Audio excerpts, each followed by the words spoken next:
Class 7th geography chapter 1 page number 66। अभी तक हमने जितने स्फीयर्स पढ़े थे जिसमें जिसमें अपन ने हम लोगों ने तीनों स्फीयर्स के बारे में पढ़ा था। Lithosphere, atmosphere, hydrosphere. अब चौथा है बायोस्फीयर मतलब जीवमंडल, जहाँ पर जीव जंतु या सजीव जीव रहते हैं, उसके बारे में हम पढ़ते हैं।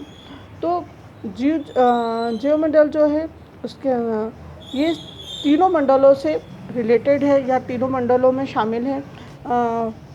सबसे जो जीवमंडल होता है वो तीनों मंडलों से संबंधित होता है, लिथोस्फीयर से, हाइड्रोस्फीयर से और लिथोस्फीयर, हाइड्रोस्फीयर और एटमॉस्फेयर से तीनों से ये रिलेटेड रहता है। और ये तीनों कई हजारों किलोमीटर तक वायुमंडल के साथ में रहते हैं। और ये बायोस्फीयर जो होता है ये पृथ्वी के हजारों किलोमीटर तक अंदर तक फैला होता है, क्योंकि इसमें बायोस्फीयर मंडल में या जीवमंडल में जीवन होता है। और ये जो वायुमंडल में केवल कुछ किलोमीटर तक ही फैला रहता है। वायुमंडल जो कि सब दूर फैला रहता है, परंतु जीवमंडल जो होता है या बायोस्फीयर है जो कुछ किलोमीटर तक ही फैला रहता है। और ये पृथ्वी के आंतरिक भागों की मतलब पृथ्वी के अंदर की गहराइयों में भी रहता है, क्योंकि वहाँ पर वो क्रिया करके कुछ चीज़ें कुछ जीव जंतु के रूप में वो, जैसे मैंने आपको बताया कि बायोस्फीयर में जीव जगत से रिलेटेड होता है और यहाँ पे एक वो अपनी अलग से पहचान लिए हुए हैं। ये सभी हमारे पृथ्वी के जो देखा जाए तो ये जो मुख्य घटक के रूप में या मुख्य रूप से हम जो 4 घटक हैं उसमें पृथ्वी का ये जो चौथा घटक है या डेमोन है, ये एक अपने आप में एक विशेषता लिए हुए है, क्योंकि ये पर्यावरण को संतुलित करता है। अब जीवमंडल कैसे बढ़ता है या जीव मंडल में कैसे विविधता होती है, क्योंकि पृथ्वी पे जो जीव रहते हैं वो सब अपने आप में एक महान होते हैं। ये सभी में अपनी अपनी एक विशेषताएं होती हैं। और ये विशेषताएं जो हम कई रूपों में वर्णित करते हैं या देखते हैं कि, और ये जीवमंडल जो लाखों वर्षों में विकसित होता है। जब ये शुरुआत में विकसित हुआ था तो इसमें कुछ बैक्टीरिया नाम के कुछ जीव पृथ्वी पर रहते थे, और जैसे जैसे ये समय बढ़ता गया तो ये जो बैक्टीरिया हैं वो विकसित होते गए और इनका विकास धीरे धीरे बढ़ता गया, जिसको हम सिंगल सेल के रूप में हम देखते हैं या short of the single cell के रूप में हम ये जीव या जो जंतु हैं, बैक्टीरिया, ये पृथ्वी पर धीरे धीरे अपना प्रोग्रेस करते गए, डेवलपमेंट करते गए और ये धीरे धीरे विकसित हो गए।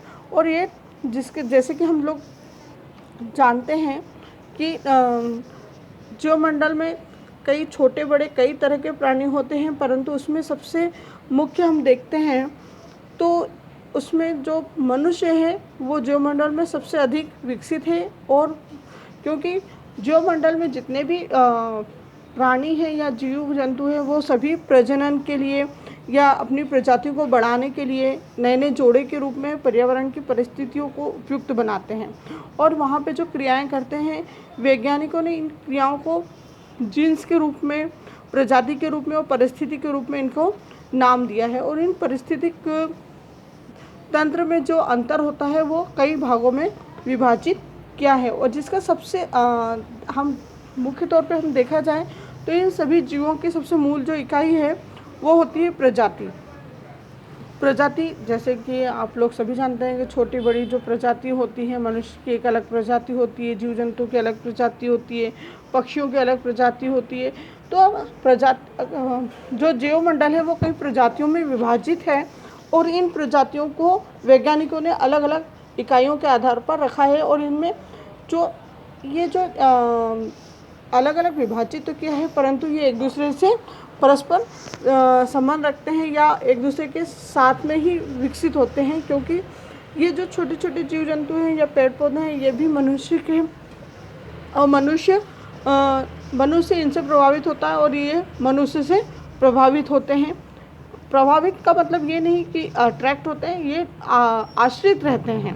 जैसे ये सभी जानते हैं कि जो पर्यावरण से मनुष्य का जीवन लगा हुआ है, क्योंकि पर्यावरण में जो हमें रिसोर्स मिलते हैं, भौतिक रिसोर्स या नेचुरल रिसोर्स, तो हम सभी लोग पर्यावरण से रिलेटेड हैं।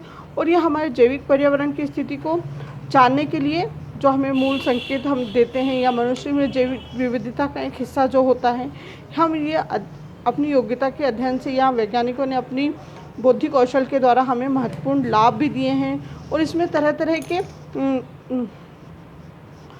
बदलाव के साथ साथ प्रकृति ने हमें इस तंत्र में रहने के लिए किस प्रकार उत्पन्न किया है, या हम किस प्रकार से यहाँ पर रह सकते हैं, ये अपने पराक्रम या बल के द्वारा, ये कई फोर्सों के द्वारा या अपने उपयोगिता के द्वारा। तो इसके बारे में हम देखा है कि जो significance of the study environment the totality, जब हम इसमें देखते हैं कि हमें जो विविधता पाई जाती है उसमें वो हमें किस तरह से इन्वायरमेंट में हम किस तरह से इसमें भागीदारी कर सकते हैं। तो पहला अपन जो पढ़ते हैं ये जो कि हमें प्रकृति से समझने में या यहाँ की प्रकृति को समझने में, यहाँ की विविधता को समझने में ये मदद करता है। इसके साथ साथ हम देखते हैं कि दूसरा है, मनुष्य अपनी गतिविधियों के प्रभाव से भी समझता है कुछ चीज़ें, जब उसको समझ में आती है या कुछ उसको एक्सपेरिमेंट होता है, या जो उस पर अपन देख के कर सकते हैं कि पहाड़, मैदान, नदियाँ जैसी जो ज़मीन की विशेषता हैं वो हम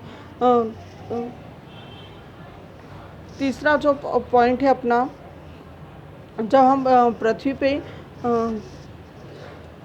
खुद ही जब फेस टू फेस होता है, या जब हम समतली मैदान को, भूमि को, पर्वतों को, पठारों को, नदियों को हम जब खुद ही स्टडी करते हैं या खुद ही उसके बारे में, पर्यावरण के बारे में जानते हैं, तो उससे हम अध्ययन के द्वारा हम पता कर सकते हैं। फिर चौथा है, जब हम स्टडी करते हैं या पृथ्वी के कई पार्टों को हम पढ़ते हैं, तो उसमें देखते हैं कि हम एक दूसरे से जीवमंडल से और हम जो विविधता पाई जाती है, हम एक दूसरे से कैसे रिलेशनशिप में हैं, या टोटली हम पर्यावरण पर किस प्रकार आश्रित हैं। चूँकि पृथ्वी एक ऐसी सतह है जहाँ पर पर्यावरण है और पर्यावरण के बिना जीना संभव नहीं है। पांचवा पॉइंट में हम देखते हैं कि जो पृथ्वी पर जो सरफेस, समतल भाग पे हम पानी जो देखते हैं, या पृथ्वी जो एटमॉस्फेयर को पढ़ते हैं, तो वहाँ पे सागर, महासागर, क्योंकि वहाँ पे बहुत सारे इंटरेक्टिव और इंटरडिपेंड नेचर जो रहता है, प्राकृतिक अनिश्चित और आवश्यक जो पर्यावरण रहता है, क्योंकि पर्यावरण में आपका हवा, पानी, भूमि, सागर, महासागर, आपके द्वीप, महाद्वीप, ये सभी उसके अंतर्गत आते हैं, और ये सभी हमारे पृथ्वी पे जीने के योग्य बनाते हैं। इसके बाद हम देखते हैं कि ख़ास तौर पे कि जो हम निरंतर, जब मनुष्य इन चीज़ों के संपर्क में रहता है, तो वो अपना अस्तित्व बरकरार रखता है, या मनुष्य द्वारा अपने इन्वायरमेंट को बना सकता है, या इन्वायरमेंट को के संबंध में रह सकता है। और इसमें हम पर्यावरण के संबंध में हम टोटली ये कह सकते हैं कि पर्यावरण के बिना हमारा जीना संभव नहीं है, या पर्यावरण की मदद के बिना जीना हमारा संभव नहीं है। तो 7th क्लास आपका ज्योग्राफी का ये फर्स्ट चैप्टर कंप्लीट हो गया है। आप लोग सभी इसको पढ़ेंगे, और पढ़ने के बाद इसमें जो कोई प्रॉब्लम होती है तो आप जिससे भी कनेक्टेड हो, स्कूल के जो भी वीडियो हैं उससे कनेक्ट है, आप पूछ सकते हैं। आप इसके बाद क्वेश्चन आंसर आप लोग स्वयं करेंगे, या मुझे करना पड़ेगा, या मैं चैप्टर आगे बढ़ाऊँ या क्वेश्चन आंसर टिक करवाऊँ, इसके बारे में आप मुझे बता सकते हैं कि मैं क्वेश्चन आंसर टिक करवाना है या फिर आगे चैप्टर रीड करवाना है। तो ये मुझे आप लोग बता दीजिएगा। आप लोग सभी ये चैप्टर जो फर्स्ट है ज्योग्राफी का, ये इन्वायरमेंट, पर्यावरण, ये अपन ने पढ़ लिया है। इसमें अपन ने पढ़ा है कि इसके घटक कौन कौन से होते हैं, पर्यावरण क्या होता है, पर्यावरण जो हमारे आसपास के वातावरण को एक तरह से ढक के रखते हैं, या पर्यावरण में फिजिकली पर्यावरण होता है और बायोलॉजिकल पर्यावरण होता है।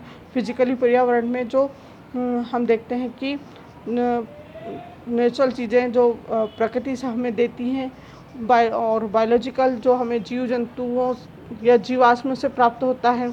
उसके बाद मनुष्य अपना पर्यावरण किस तरह से बनाता है, फिर इसके फीचर्स हमने देख लिए, इसके पर्यावरण के फीचर्स कौन कौन से होते हैं, जैसे